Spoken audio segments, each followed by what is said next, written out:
Hoje é o versículo 5. Bem-aventurados os pacíficos ou mansos, porque eles herdarão a terra. Aqui há uma promessa de recompensa aos brandos e aos mansos. A promessa da terra futura, do mundo vindouro.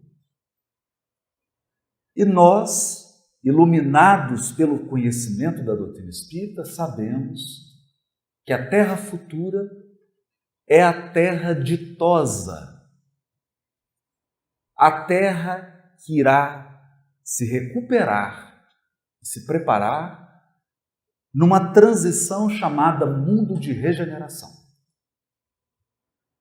O mundo ditoso é o mundo dos brandos. Os mundos superiores é o mundo cujos habitantes possuem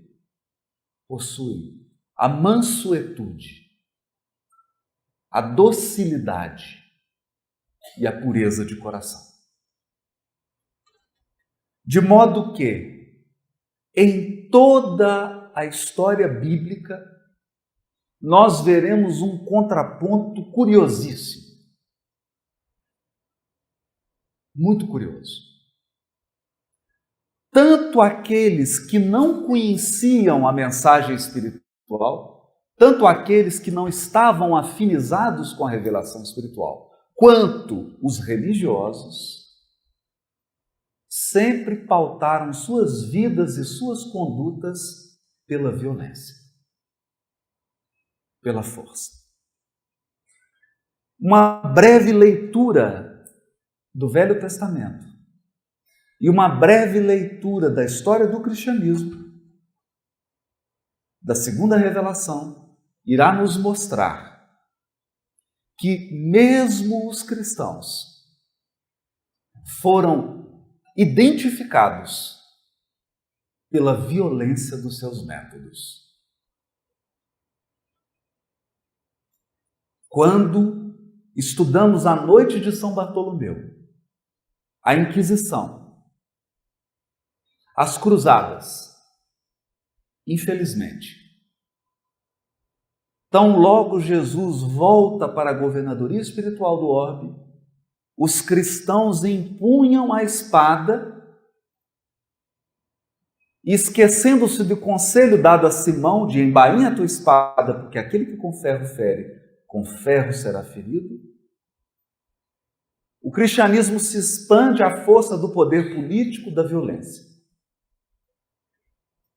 seguindo o mesmo processo espiritual e psíquico que escravizou todas as religiões do orbe. De modo que essa bem-aventurança ficou esquecida. Emmanuel, no livro Emmanuel, irá fazer uma referência a esses processos de violência, de truculência, às vezes. E quem teve a oportunidade de examinar o romance Renúncia, verá que a história se inicia com uma perseguição religiosa. É da perseguição religiosa que nasce a própria América. Estados Unidos e grande parte da América do Sul é composto, nas suas origens, por corações que fugiam da intolerância, do fanatismo dos cristãos. Isso nos leva a refletir sobre a fé cega que os encarnados têm na violência. E não podemos alimentar uma ingenuidade. A violência resolve rápido qualquer problema.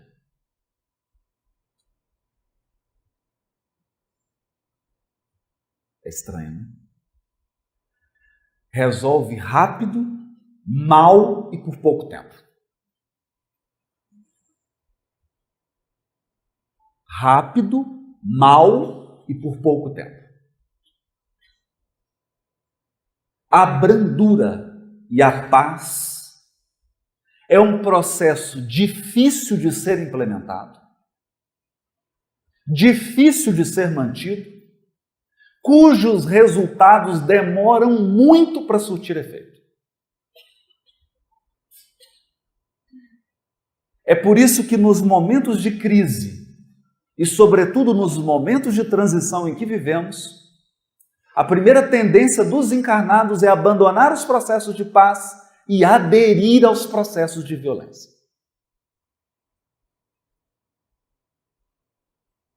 Porque eles são tudo que a sociedade contemporânea espera. Soluções rápidas, ainda que deficientes. Nós vivemos o mundo da rapidez e da pressa. Queremos solucionar questões que demandam séculos em 1 minuto.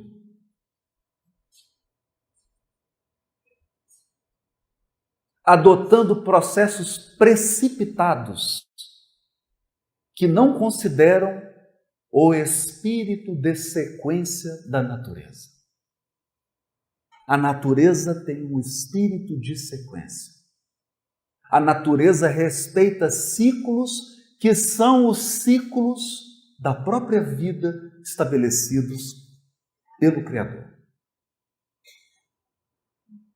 Portanto, nós sempre identificamos o violento e aquele que detém o poder de intimidar e de impor como a pessoa mais apta a solucionar. É importante refletirmos sobre isso. É por esta razão que a mensagem de Jesus, até os dias de hoje, é profundamente amarga e indigesta, principalmente para os cristãos.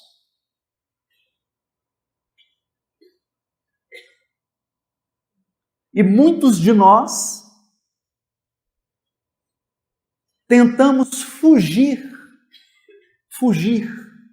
da má impressão que os evangelhos nos causam, quando mostram apóstolos temerosos, ansiosos e inseguros quanto à figura de Jesus. Por quê? Por quê? Vamos fazer um paralelo. A revelação espiritual nos disse que o Brasil é o coração do mundo e a pátria do Evangelho.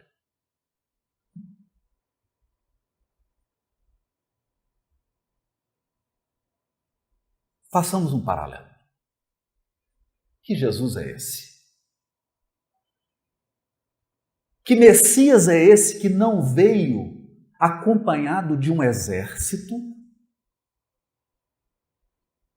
Que Messias é esse que não libertou o povo hebreu da opressão romana através da espada do sangue? Que Messias é esse que não assumiu o poder pela força?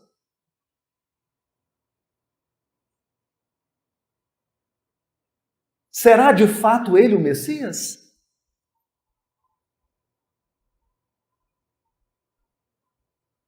Talvez essa seja uma questão tão distante que nós não pensamos sobre ela. Mas pensa, que pátria do Evangelho é essa, cheia de desigualdade e de violência? Pensa nisso. Que Evangelho é esse?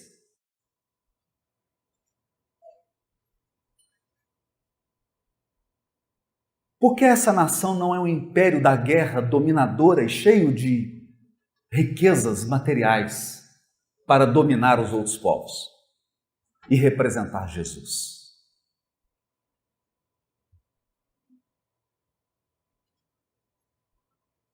A nossa crença, que é natural. Se você abrir o Livro dos Espíritos na questão 100, verá quais são as características dos espíritos imperfeitos. Os espíritos imperfeitos são definidos pela sua materialidade. Pelo predomínio dos instintos e das paixões físicas. Predomínio da matéria sobre o espírito. Isso significa que o espírito imperfeito é alguém possuído e não alguém que possui. O espírito imperfeito, ele não tem o corpo, é o corpo que tem ele. Ele não tem recursos materiais, são os recursos materiais que o possuem. Porque nele há um predomínio da matéria sobre o espírito. E se você ler o último nível da escala, os espíritos puros, qual a característica deles? Predomínio absoluto do espírito sobre a matéria. Eis a grande questão quando falamos dos mansos. Quando Estevão foi preso e fez o seu discurso no Sinédrio, Saulo de Tarso o interrogou. Que Messias é esse que você nos apresenta? Um enviado de Deus que não teve poder nem para se libertar?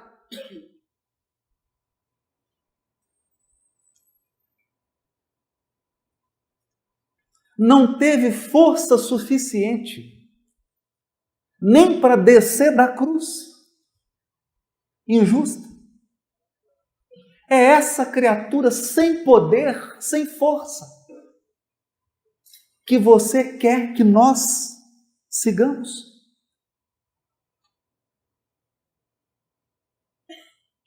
Se você ler atentamente o livro Paulo Estevão, verá a resposta de Estevão na Casa do Caminho e no Sinédrio.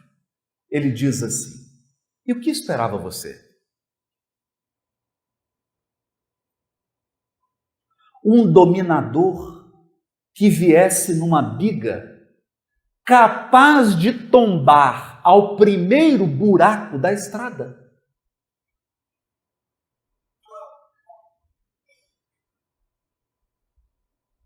Olha a metáfora utilizada por Estevão. O que nós encarnados vamos esperar?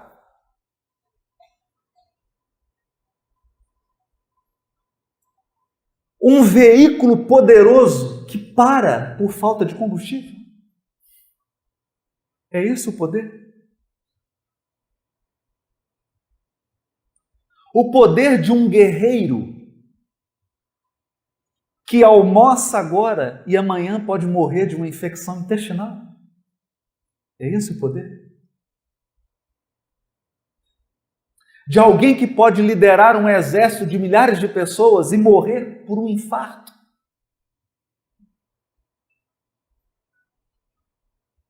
Então, a natureza da vida corporal é uma natureza de fragilidade. A marca da encarnação é a marca da fragilidade. Você está aqui agora e pode ser que daqui 2 horas você esteja, mas não encarnado.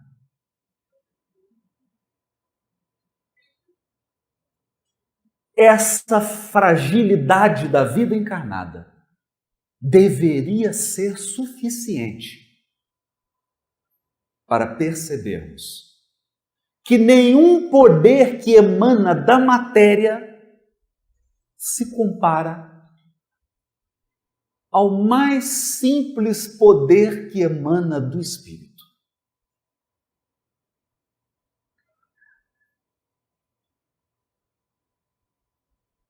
Por quê? Não importa a posição que você ocupe, não importa os títulos que você ostente, não importa as propriedades em teu nome, e não importa quantos soldados você comanda, todos teremos um encontro inevitável com a morte.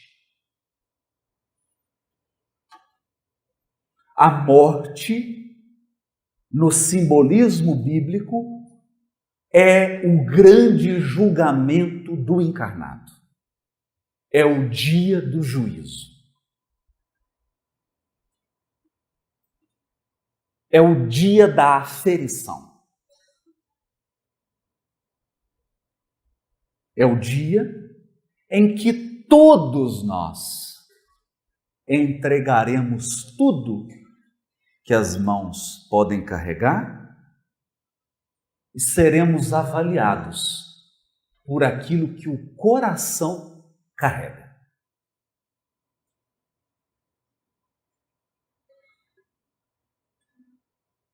Portanto, a marca dos espíritos superiores é a afabilidade e a doçura.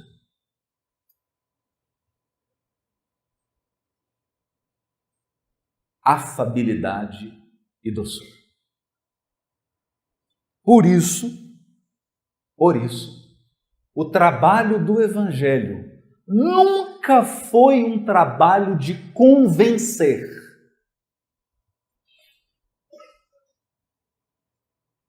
Nunca foi. O trabalho do Evangelho, desde o primeiro dia, foi um trabalho de converter. Transformar. Nosso irmão Jaider deu o exemplo aqui da conversão ou transformação da Maria de Magdala. E nós poderíamos citar vários outros exemplos. A diferença do convencimento para a conversão é do grau de comprometimento do espírito.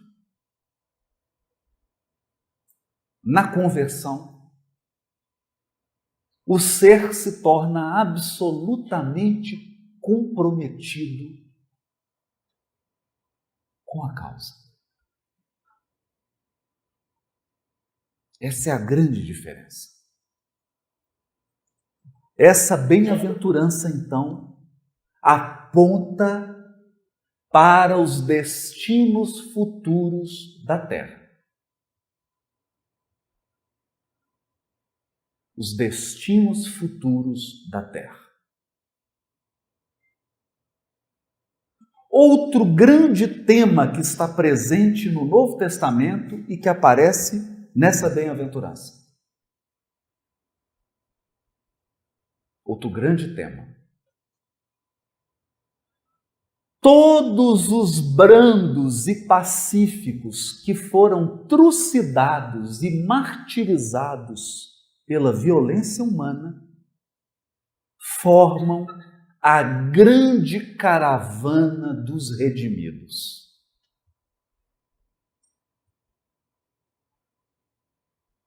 Então, nós costumamos pensar em Allan Kardec como um espírito apenas dotado de muita inteligência, de muito bom senso, capaz de fazer uma obra educativa e de organizar o material da revelação. Mas não é só isso. Não é só isso. Esse espírito compõe a caravana dos mártires redimidos, porque ele foi queimado vivo na encarnação como Jan Hus.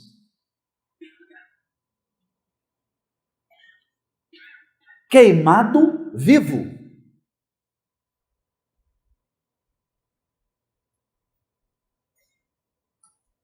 Sem perder a sua brandura,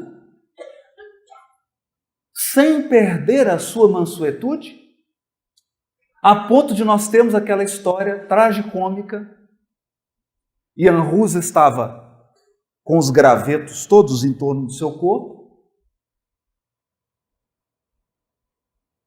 ele amarrado, e percebe então uma senhora que caminhava com muita dificuldade, com um graveto na mão, vindo na direção dele. Era uma senhora cristã. Cristã que vinha trazer um graveto para pôr fogo em alguém.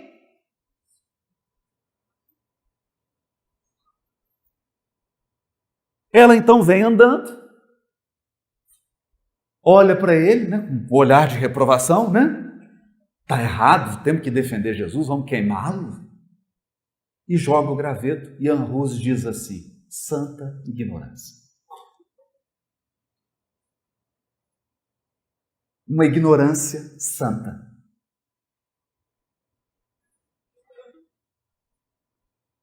É queimado, mas retorna. Retorna numa missão de verdade. Retorna numa missão de fé raciocinada. Retorna numa missão de libertação da alma, do fanatismo e da violência. Não há uma palavra, um gesto de violência na vida do codificador. Há gestos de firmeza. É um educador firme. O que é, o que não é, não é. Mas não violência. Basta uma leitura da obra Viagens Espíritas para sabermos como que o codificador lidava com questões que hoje o movimento espírita lida. Sempre vivendo a caridade. E nós poderíamos citar aqui, nessa grande caravana, quantos espíritos? Quantos? Quantos espíritos já se libertaram do fascínio da violência? Ou melhor, do fascínio dos métodos da violência?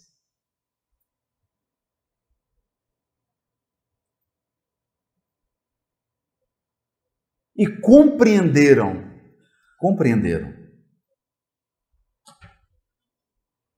que o cosmos, a criação infinita, é dirigida pelo supremo poder.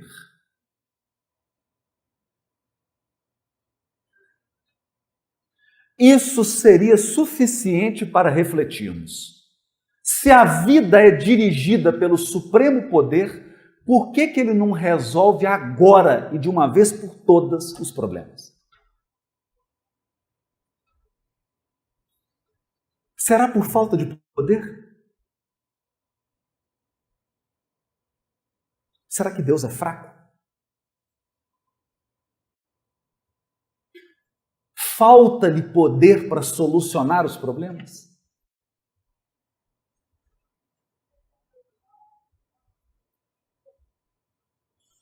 Então, iluminados pelo conteúdo da revelação espiritual, nós podemos ampliar nosso raciocínio. E é o que gostaríamos de fazer nesses breves minutos. Dá uma olhada para o sistema solar. Quantos planetas de expiação e prova você está vendo no sistema solar? 4? 3? Não, só tem um. Adivinha qual? Você está encarnado em qual? Só tem um. Um dos sistemas solares mais próximos do nosso, que é logo ali, 42 anos-luz. E esse é bem conhecido por todos nós. É o sistema de Capela. O único orbe que tinha lá em transição planetária já passou por ela há muito tempo e ainda mandou um tanto de gente para cá.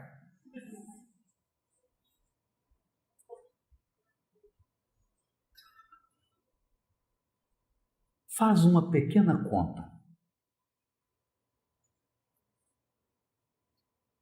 Só na Via Láctea nós temos, num cálculo aproximado, bem rápido, no mínimo, uns 100 bilhões de sistemas solares. Você acha que realmente a Terra representa um problema para Deus?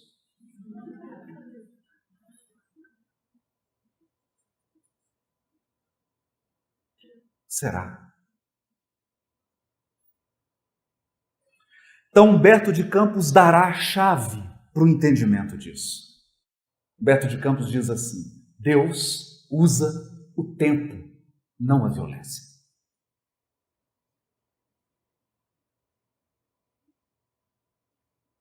Ah, mas o tempo demora, por isso que ele resolve. E todos os processos da natureza estão embasados no tempo. Acontece que nós precisamos discernir. Se você plantar alface hoje, você come daqui 15 dias. Se você plantar o café hoje, você vai tomar a primeira xícara quando? No mínimo 5 anos depois.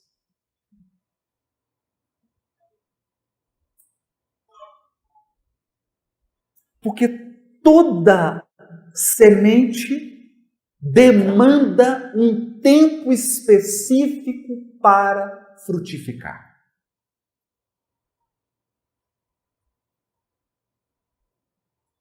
Ninguém sai da categoria de espírito imperfeito para a categoria de espírito superior no susto. Há um tempo do amadurecimento. Há um tempo.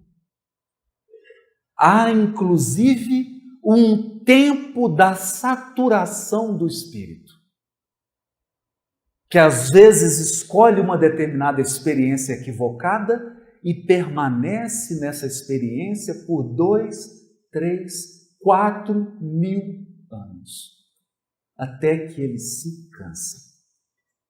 Se você abrir o livro Libertação, verá que Matilde, aquele espírito que protege, dirige e que fora mãe de Gregório, pede ajuda a Clarencio, o benfeitor, dizendo assim: começo a perceber na alma do filho querido sinais de tédio. Ele estava no umbral há mais de 700 anos. 700 anos. Ele estava começando a ficar sem graça. Eu espero que você tenha tédio no umbral mais cedo. Mais cedo. Por quê?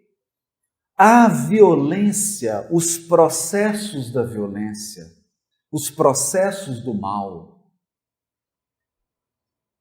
esgotam o espírito a médio e longo prazo. A médio e longo prazo. Por quê?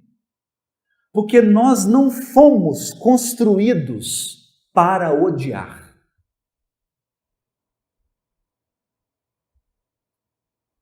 Não fomos. Nós não fomos criados para permanecermos magoados. É por isso que o ódio, a mágoa, o ressentimento adoecem psiquicamente o espírito. Você fica adoecido. Por exemplo, pesquisadores no setor de oncologia do câncer já detectaram que muitos casos de câncer são fruto de mágoa. Inclusive, muitas mulheres desenvolvem o câncer no seio ou em outras regiões por mágoa, ressentimento. Adoece.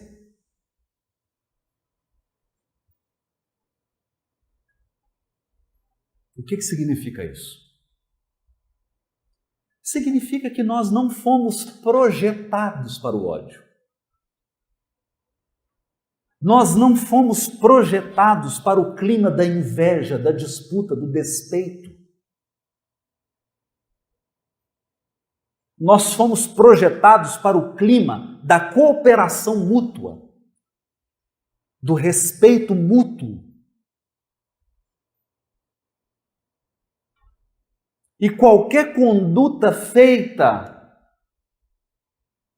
ao contrário disso, traz malefícios para a nossa estrutura espiritual e para o nosso organismo físico. Nós sabemos disso. Experimenta agora, hoje, domingo, almoçar e ficar bastante nervoso. Você vai ver o que vai acontecer. Porque você não foi projetado para isso. Nós fomos projetados para a paz. Nós fomos construídos para a paz. A mansuetude, a brandura, a afabilidade, que é o ser afável, ser cordial, amoroso. Esse clima de amor mútuo nos alimenta. Você pode estar num ambiente de trabalho cheio de serviço num dia, mas se o clima estiver amável, dócil, afável, você trabalha 14 horas e não sente. Em compensação, se você estiver num ambiente em que tem um clima de inveja, de mesquinhez, de mágoa, você não consegue permanecer 15 minutos naquele ambiente. Os brandos perceberam isso. Mas por que estamos falando dessa maneira? Por que estamos dando esse exemplo e toda essa volta? Porque ninguém constrói brandura simplesmente porque acha a brandura bonita. Você não se torna um espírito manso porque ignorou a violência. Não. Não. Você se torna um espírito manso exatamente quando compreendeu a violência e os limites dela.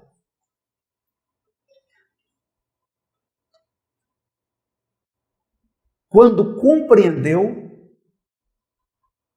os malefícios que o clima da guerra, seja ela psíquica, emocional ou física, provoca na criatura e em toda uma comunidade. Então, por ingenuidade. Tanto que Emmanuel irá dizer assim, na mensagem Mansos de Coração, está no livro Escrínio de Luz. Ele diz, o mestre, quando Jesus proclamou a felicidade dos mansos de coração, não se propunha, de certo, a exaltar a ociosidade, a hesitação e a fraqueza. Porque nós confundimos brandura e mansuetude com fraqueza. Ou com hesitação. Alguém inseguro que não sabe o que decidir.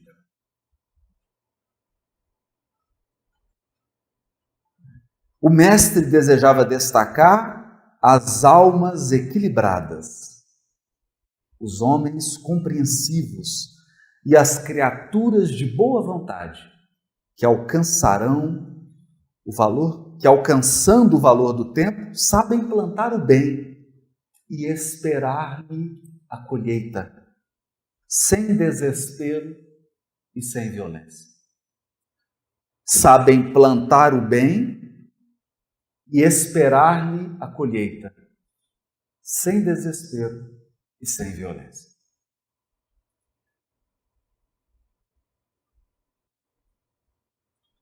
Acontece que nós temos uma marca psicológica que está presente em toda a série de André Luiz. A todo momento os benfeitores dizem assim para André Luiz, André, auxiliou? Auxiliou? Então passa. Auxilia e passa. Não fique aqui aguardando resultados. ajuda e passa. Porque se você planta o bem e fica ali ansiosamente aguardando o fruto, você perde o próprio equilíbrio.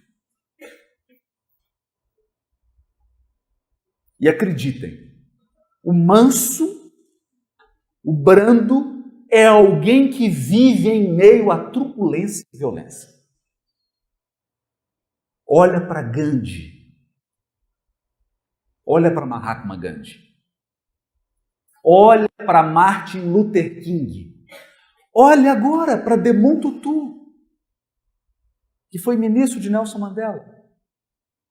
Esses homens enfrentaram as situações mais difíceis em seus países, situações em que os homens de poder perderam completamente o bom senso e se entregaram à truculência.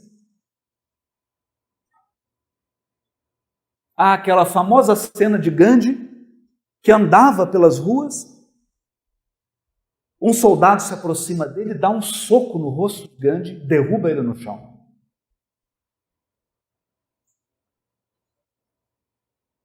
Gandhi passa a mão no rosto, levanta, o soldado dá mais um golpe nele e ele cai no chão. Ele se levanta de novo sem esboçar a mínima reação. E o soldado então pergunta: quem te ensinou a ser esse covarde? E Gandhi respondeu: esse homem que está no crucifixo do seu pescoço.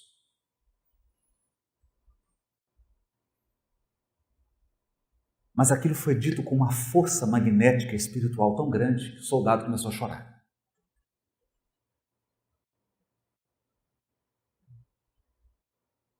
Era forte. Um homem que trazia um crucifixo pendurado no pescoço, dando soco em alguém que não reagia.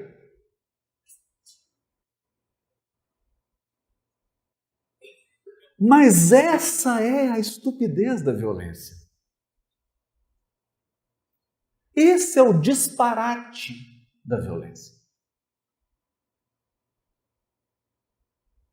E a postura de Gandhi é a lógica da paz.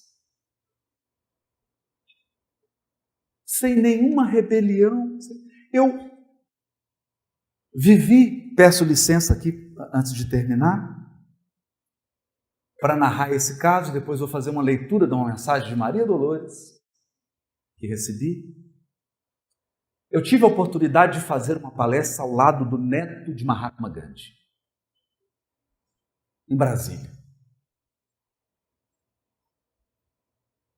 E a palestra era Bem-aventurados os mansos, porque eles herdarão a terra. E ele ficou olhando, porque ele não conhecia Espiritismo. Depois era a fala dele. Ele então agradeceu e disse assim: você me permite, queria contar um caso sobre o meu avô, baseado no que você falou. Eu fiquei super feliz com aquilo, né? Com um caso do Gandhi. E ele disse assim: nós éramos crianças. Meus pais iam visitar a casa do meu avô, Gandhi, da minha avó. E, como toda criança, a gente fazia umas coisas que não deve. Levado. Arte. E um dia eu fiz uma coisa lá bem feia. Então o vovô, Gandhi, o vovô dele é o Gandhi. Vovô chamou na mesa com vovó e disse assim para ele: meu neto, se você fez isso, eu não fui capaz de transmitir a você os valores da paz e os valores da educação.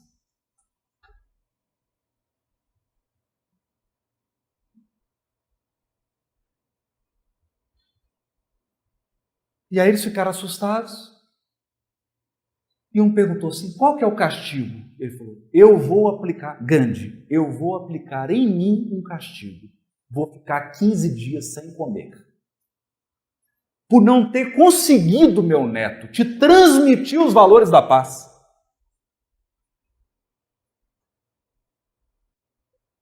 Aí ele disse que ia comer. Ele comendo, porque amava o avô. Então ele começava a comer, e aí via que o avô não estava comendo. Então ele começou a sentir vergonha do que ele fez. Veja, o Gandhi não deu um castigo para ele, deu um castigo nele mesmo.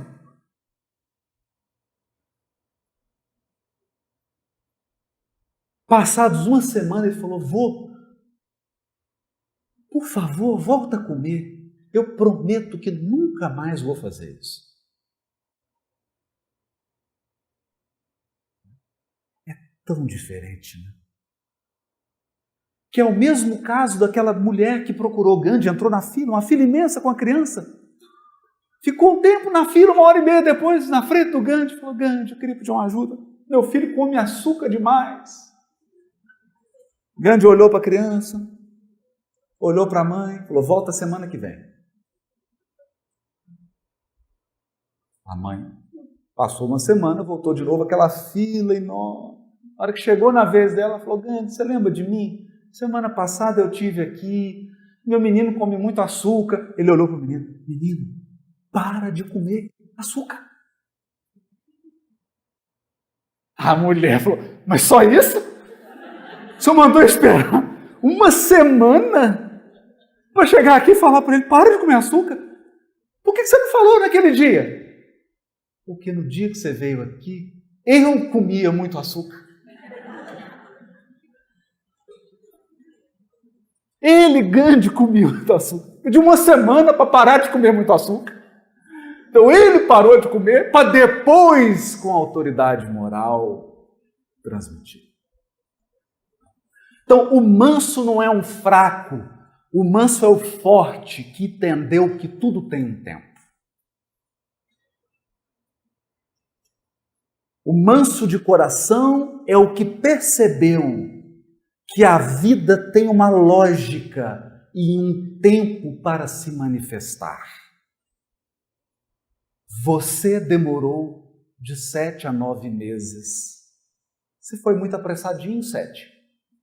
Você foi para pelo menos 9 meses para encarnar. E depois que encarnou, 7 anos para completar a encarnação. Tudo demanda um tempo. Não é porque você chega no supermercado e comprou o queijo que o queijo passou a existir naquela hora. Alguém produziu e demorou muito tempo e alguém transportou até chegar. Então nós vivemos numa sociedade que acha que tudo pode ser resolvido em 1 minuto. Afinal de contas, eu entro na internet e peço. E tudo se resolve. Não na vida espiritual. É por isso, então, que eu encerro com a mensagem que um amigo, Marcelo, de São Paulo, enviou. Linda. Está no Antologia da Espiritualidade, psicografado por Francisco Cândido Xavier. E se chama Cantiga da Esperança. Na minha leitura, essa mensagem responde uma pergunta, porque eu tenho certeza que você já fez essa pergunta, principalmente quando você briga com Deus. Você pergunta, será que Deus não tem poder de mudar imediatamente as coisas? Se você já se fez essa pergunta, ouça essa poesia, ou melhor, essa cantiga. Cantiga da Esperança, Maria Dolores, Chico Xavier. Alma querida, por mais que o mundo te atormente a fé simples e boa, por mais te lance gelo na alma crente, na sombra que a traiçoa, alma sincera, escuta. Sofre, tolera, aprende, aperfeiçoa. porque de esfera a esfera, ninguém consegue a palma da vitória sem apoio na luta. Espera, que a esperança é a luz do mundo, oculta maravilha, que em toda parte se revela e brilha para a glória do amor. A noite espera o dia, a flor, o fruto, o espinho, a rosa, o mármore, o burio. O próprio solo bruto espera o lavrador, armado de atenção, arado e zelo. O verme espera o sol para aquecê-lo. A fonte amiga que se desentranha do coração de pedra da montanha, enquanto serve, passa e se incorpora aos encargos do rio que a devora e espera descansar quando chegue escondida a paz da grande vida que há no seio do mar. Seja o que for que venhas a sofrer, seja o que for que venhas a sofrer, abraça o tema regenerador do perdão por dever. Leva pacientemente o fardo que te leva. Entre o rugir do vento e o praguejar da treva, abençoa em caminho os açoites da angústia em torvo redemoinho. Onde não passas, coração, e segue sem parar, amando, restaurando, redimindo, edificando em suma. Não te revoltes contra coisa alguma. Ao vir a tarde mansa, na doce inquietação crepuscular, quando a graça do corpo tomba e finda, verás como foi alta, nobre e linda a ventura de esperar. E enquanto a noite avança, para dar-te as visões de uma alvorada nova nas asas da esperança, bendirás a amargura, a dor e a prova, agradecendo à terra a bênção de entendê-las. Subirás para o ninho da luz nas estâncias da paz. Olha isso. Subirás para o ninho da luz nas estâncias da paz, que te aguarda, tecido em radiações de estrelas. Então compreenderás que além do mais além, no coração da altura, Deus trabalha, Deus sonha, Deus procura, Deus espera também. Muito obrigado.